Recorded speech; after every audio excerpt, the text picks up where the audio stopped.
Hello అండి అందరికీ ఈరోజు నేను మైసూర్ పాకం చేశాను గుళ్ళో ప్రసాదం ఇద్దామని.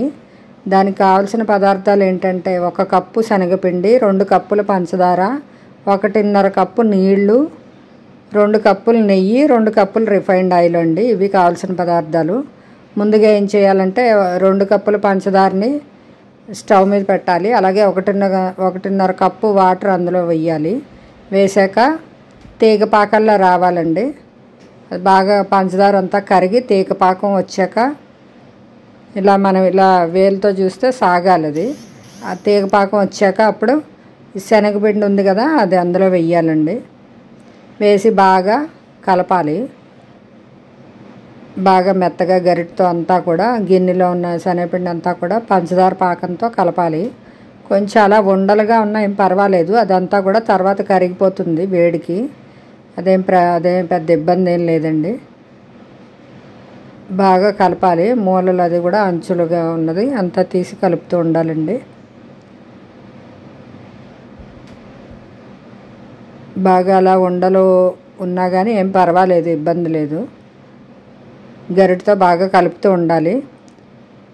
ఇది మనకేంటంటే అలాగే ఈ కూడా మనం ఇంకొక పొయ్యి మీద నెయ్యి నూనె కలిపాం కదా, 2 కప్పుల నెయ్యి 2 కప్పుల నూనె అది సిమ్లో పెట్టి వేడి చేసి ఉంచాలండి. అది ఒక్కొక్క గరిటె అలా పోసుకోవాలి. ఇంకొంచెం వేడెక్కాలి. నేను ఫస్ట్ గరిటె వేసానండి, ఇంకొంచెం వేడెక్కాలి అది కూడాను. అలాగే ఒక్కొక్క గరిటె చొప్పున ఇందులో వేసుకుంటూ ఉండాలండి. అగో ఉండలు కొంచెం తగ్గుతున్నాయి చూసారు కదా. అలాగే ఇంకొక గరిటె కూడా వేస్తున్నాను. అందులో ఉన్న నెయ్యి నూనె కూడా 2 కలిపాం కదా, ఆ 2 వేడి చేసుకుంటూ మనం అయిపోయే వరకు ఈ పిండిలో వేసే వరకు ఆ పొయ్యి మీద అది మరుగుతూ ఉండాలండి. మళ్ళీ ఇంకొక గరిటె వేసాను. గరిటె వేసి మళ్ళీ కలుపుతూ ఉండాలండి. బాగా నూనె నెయ్యి పిండి పంచదార అంతా అందులో కలిసేలాగా బాగా కలుపుతూ ఉండాలి, తిప్పుతూ ఉండాలి. ఎక్కడా మాడకూడదు,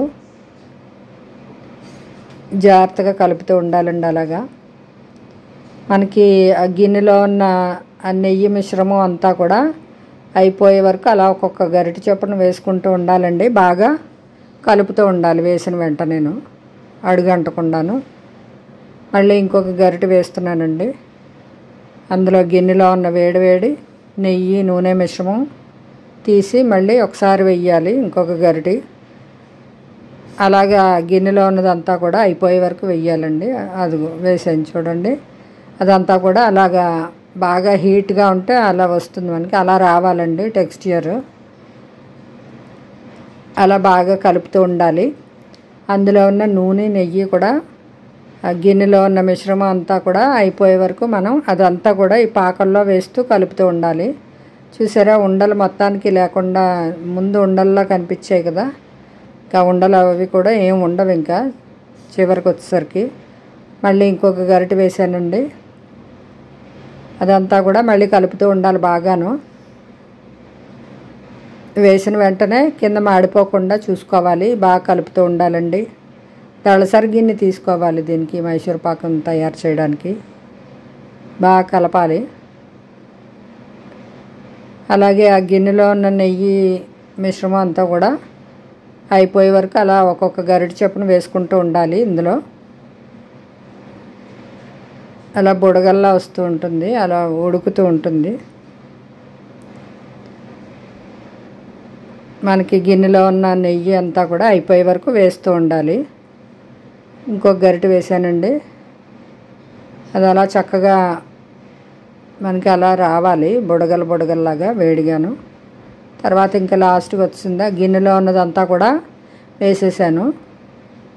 ఇప్పుడు బాగా కలపాలండి. అది ఏమాత్రం మాడకుండా అలా కలుపుతూ ఉండాలి. లాస్ట్ను కొంచెం ఫాస్ట్గా కలుపుతూ ఉండాలండి. అలాగా మాడకూడదు ఎక్కడాను.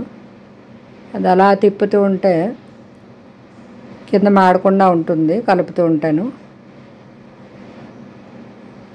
అలా బుడగల్లా కలుపుతూ ఉండాలండి. ఆఖరిని మనకి తయారైంది అని ఎలా తెలుస్తుందంటే పిండి అంతా కూడా ముద్దలా అవుతుంది.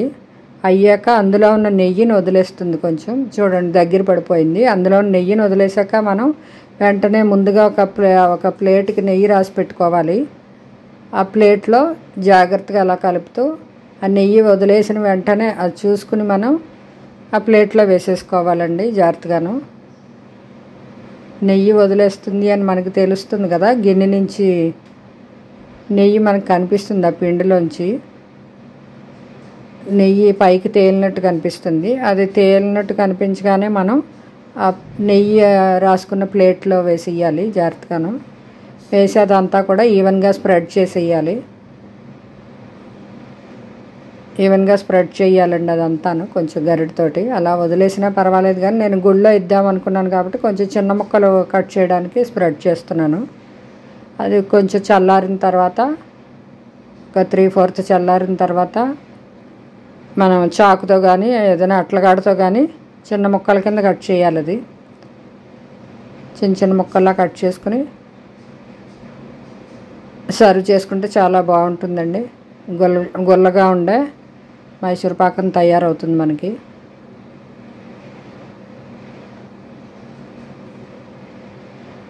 అలా ముక్కల్లా కట్ చేసుకోవాలండి. నేను గుళ్ళో ప్రసాదం ఇద్దాం అనుకుంటున్నాను కాబట్టి కొంచెం చిన్న ముక్కలే కట్ చేస్తున్నాను. ఇదండి నేను ఈరోజు తయారు చేశాను కదా అని అలాగా వీడియో షూట్ చేశాను. థ్యాంక్ యూ అండి. ఛానల్ సబ్స్క్రైబ్ చేయండి ప్లీజ్.